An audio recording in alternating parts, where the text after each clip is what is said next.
I was scrubbing a stubborn stain on the counter at work when my phone buzzed. It was a simple message. "Be there soon, Mom." I smiled, wiping my hands on my apron.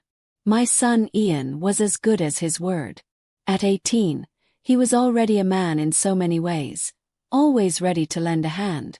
I worked at a small laundromat on the edge of town, a modest but honest job, and today I needed his help fixing one of the industrial washing machines that had decided to rebel against its routine.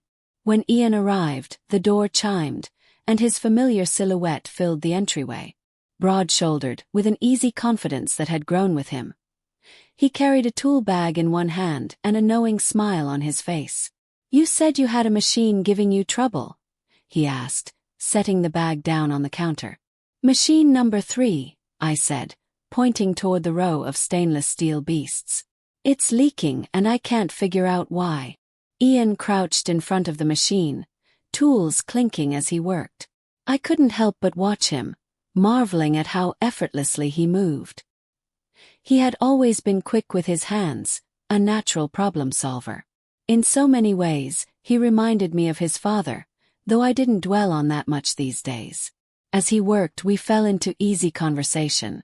We talked about his classes, his plans after high school, and the latest small-town gossip I'd picked up from my customers. He laughed when I told him about Mrs. Granger accidentally washing her husband's phone again. "I don't know how you stay sane in here," he said, glancing back at me. "The constant hum of machines would drive me nuts." "I don't mind it," I admitted. "It's predictable. There's something comforting about that." He grinned, shaking his head. "You're something else, Mom." I leaned against the counter, watching as he tightened a bolt. "I don't know what I'd do without you, Ian." He glanced up, his gaze holding mine for a moment longer than I expected. "You'd manage. You always do." It was a simple exchange, but it carried a weight neither of us acknowledged out loud. We'd always been close. After adopting him as a baby, I'd raised him on my own. He was my everything and I liked to think I'd done a decent job.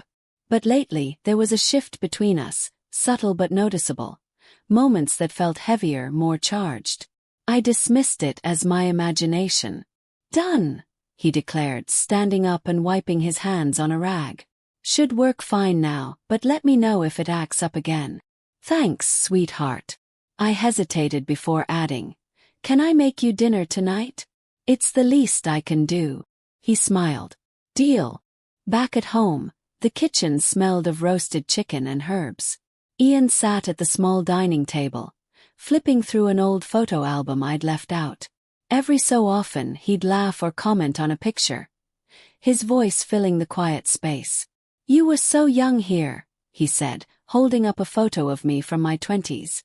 I glanced over my shoulder, laughing softly. "I was. And clueless." "You don't give yourself enough credit," he said, his tone softer than usual. "You've always been incredible." His words caught me off guard, and I turned back to the stove, pretending to focus on the sauce. "Well, I had to be. I had you to raise." The table creaked as he leaned forward. "You make it sound like a chore." I turned to face him, shaking my head. "Never. You were my biggest blessing." He didn't respond immediately, just watched me with an expression I couldn't quite read. Finally he said, "I'm glad you think so." Dinner passed comfortably, filled with laughter and stories. By the time the dishes were cleared, the earlier tension had dissolved, replaced by the familiar rhythm of our bond. As he headed out for the night, he hugged me tightly, whispering, "Thanks for dinner, Mom. Love you." "Love you too, Ian."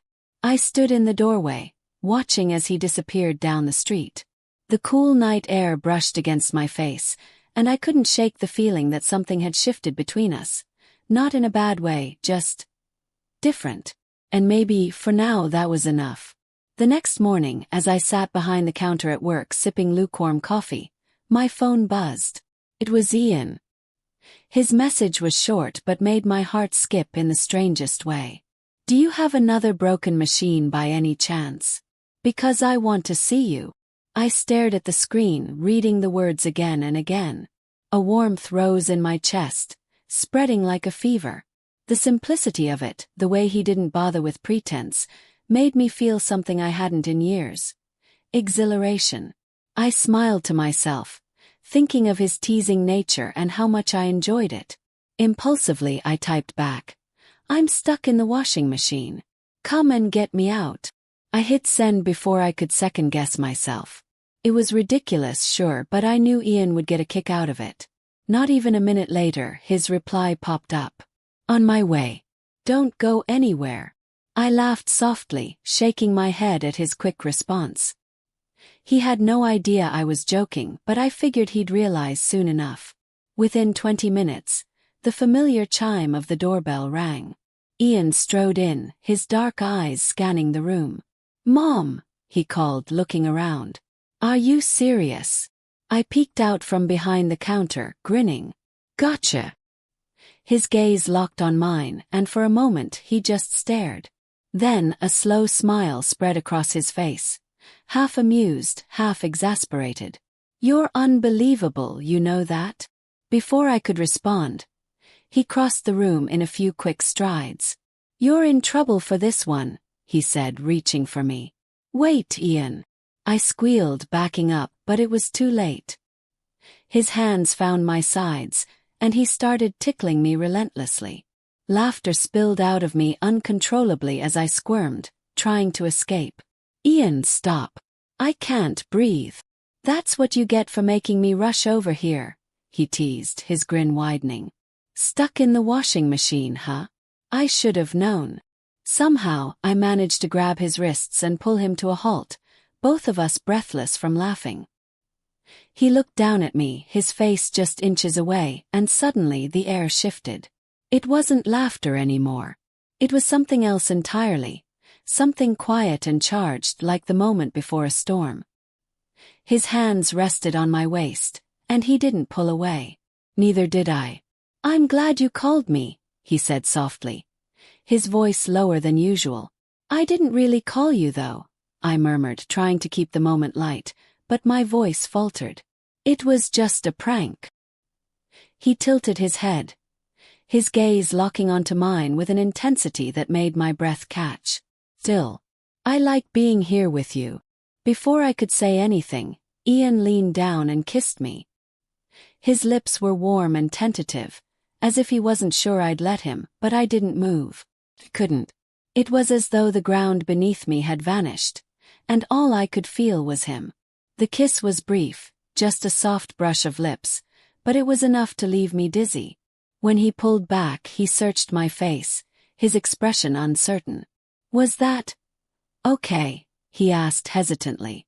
I touched my lips, still tingling from the unexpected kiss. "Ian." I started, but I didn't know what to say. "I'm sorry," he said quickly, stepping back. "I don't know what I was thinking. I just—" "No," I interrupted, shaking my head. "Don't apologize." His eyes widened slightly, and for a moment we just stood there in the quiet of the laundromat, the hum of the machines the only sound between us. "I don't know what's happening," I admitted, my voice barely above a whisper. "But it doesn't feel wrong." A smile flickered at the corners of his mouth, hesitant but genuine. "It doesn't," he agreed. The air between us felt electric, like we'd crossed some invisible line neither of us had seen coming. I didn't know where we would go from here, or how this new dynamic between us would unfold, but one thing was clear: there was no going back. That evening, as the laundromat's last customer left and I flipped the open sign to closed, my phone buzzed. It was Ian again. "Want to walk around the city? Maybe grab dinner?" My treat. I smiled, biting my lip as a mix of nerves and excitement bubbled up. His offer felt more like an invitation than a casual suggestion. "Sure," I typed back. "But it better be somewhere good." His reply came almost instantly. "I know a place. I'll pick you up after work." True to his word, Ian arrived right on time. I stepped out of the laundromat, the cool evening air brushing against my skin. He leaned casually against his car, his jacket slung over one shoulder and his easy grin lighting up the dim sidewalk. "You look great, Mom," he said, his eyes sweeping over me. His voice was warm, not just with affection, but something deeper, something I wasn't quite ready to name. "You're just saying that because you want me to pay for dessert," I teased, trying to deflect the heat in his gaze. "Nope," he said confidently, pushing off the car and opening the door for me. "I've got dinner and dessert covered. You just sit back and enjoy." The drive was filled with music and laughter, and soon we were weaving through the quieter parts of the city. The streets glimmered under the glow of streetlights, the night alive with a gentle hum. He pulled up outside a small, tucked-away bistro that I'd never noticed before. Its exterior was charming, the windows glowing warmly, and the faint aroma of spices wafted through the air as we stepped inside. "Ian," I said, looking around at the cozy, candlelit space. "How did you find this place?" "I've got my ways," he replied with a wink, holding out a chair for me. "But I wanted to take you somewhere special." As we settled in, Ian ordered with a confidence that surprised me. "2 of the chef's specials, please," he said to the waiter, then turned to me. "Trust me, you'll love it." I couldn't help but smile. He seemed so sure of himself, so grown. "When did you become such a gentleman?" I asked. He shrugged, leaning back in his chair with that easy charm. "I've had a great role model," he said, his eyes locking with mine. His words sent a quiet thrill through me, and I had to glance away, busying myself with a napkin in my lap. "You're sweet," I said softly. "Just honest," he replied. As the evening unfolded, Ian was different from the boy I'd known for so many years. He was confident, attentive, and his compliments felt deliberate, not just casual remarks. "I don't know if I've ever told you this," he said between bites of the most delicious pasta I'd ever tasted, "but you're the strongest person I know." I blinked at him, caught off guard. "Me? Strong?" "Of course," he said, setting down his fork. "You've always been there for me, no matter what. You raised me on your own, worked so hard, never complained. You're incredible, Mom." His words settled over me like a warm blanket, and I felt my cheeks flush. "Thank you, Ian. That means a lot." He smiled, and for a moment the world outside seemed to fade away. It was just the 2 of us, sharing a quiet connection in the cozy bistro.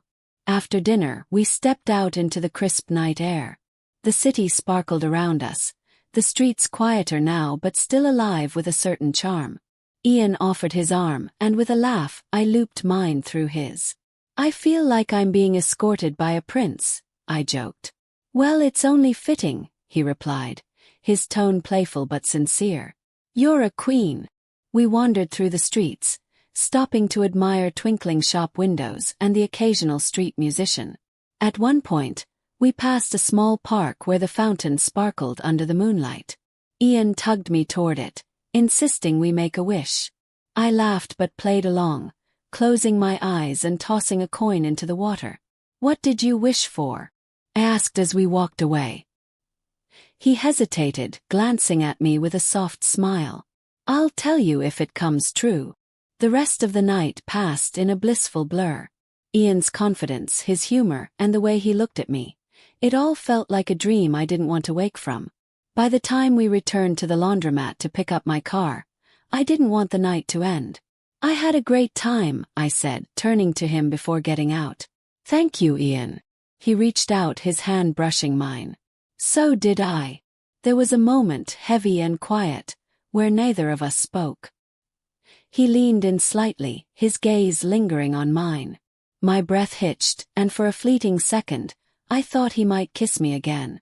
But instead, he pulled back with a soft chuckle. "Good night, Mom." "Good night," I replied, my voice barely above a whisper.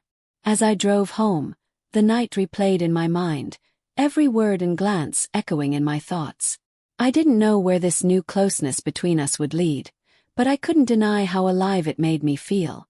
####, a new kind of happiness. The next morning, I woke up feeling a mixture of excitement and nervousness that I hadn't felt in years. Ian had texted early asking if we could meet later. "I want to spend more time with you," he wrote simply, but those words stayed with me. I found myself spending more time than usual getting ready, fussing over little details like which earrings to wear or whether my sweater was too casual. It was ridiculous, I told myself. This was Ian, my son. But last night's walk through the city had shifted something between us. I couldn't deny the way he looked at me or how it made me feel, even if I didn't fully understand it yet. By the time I arrived at the coffee shop he suggested, my heart was fluttering like I was meeting someone on a date. Ian was already there, waiting outside, his hands tucked casually in his pockets. He looked effortlessly confident in his fitted jacket and dark jeans, his presence commanding in a way that made me pause. When he saw me, his face lit up. "Hey," he said, stepping forward. Without hesitation, he leaned down and kissed me. Not on the cheek, not a quick peck, but a soft, deliberate kiss on my lips. My breath caught as the world seemed to tilt slightly. It wasn't hurried or clumsy. It was the kind of kiss that said everything words couldn't. When he pulled back, his dark eyes searched mine. "I've been thinking about that all night," he admitted, his voice low and steady. I was too stunned to respond right away, my thoughts tumbling over themselves. "Ian," I started, but he shook his head. "Before you say anything, let me talk," he said, taking my hand and leading me to a quiet bench nearby. We sat down, and for a moment he just looked at me, his expression a mix of seriousness and vulnerability. "I know this probably feels unusual," he began, choosing his words carefully. "But I can't help the way I feel about you. You're not just my mom. You're this incredible woman who's been my rock, my inspiration. And lately, I've realized that what I feel for you goes beyond that." His words left me speechless, my heart pounding in a way that was both exhilarating and terrifying. "Ian," I said finally, my voice barely above a whisper. "This is so complicated." "I know," he said, his grip on my hand tightening slightly. "But I don't care. I've spent the last 2 years building a life for myself, proving that I'm capable and responsible. I've worked hard for everything I have, and I've never wanted anything as much as I want to be with you." I looked at him, really looked at him, and saw the man he had become. Ian wasn't just my son anymore. He was strong, intelligent, and sure of himself in a way that few men were at his age. I'd always been proud of him, but now I felt something else, something I was almost afraid to acknowledge. "Every girl would dream of a guy like you," I said softly, trying to lighten the moment. "But I don't want every girl," he replied, his tone firm. "I want you."